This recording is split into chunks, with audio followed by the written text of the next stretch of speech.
Hi, everyone. I am going to present Activity 5, English 3. My description. My name is Elizabeth Tovar Castrillon. I am 22 years old.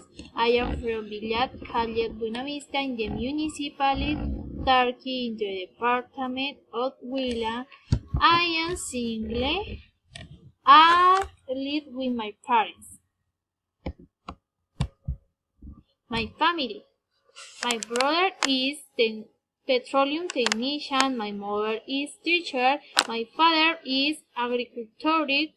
My sister is a student for math teacher. My sister is lawyer. My sister's husband and newspaper. Description of the photograph.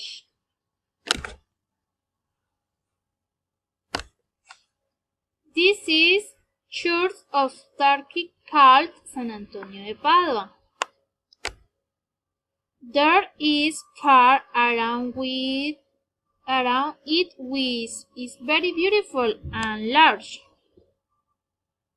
Turkey Huila is a very beautiful municipality and is very religious. Your people are very kind.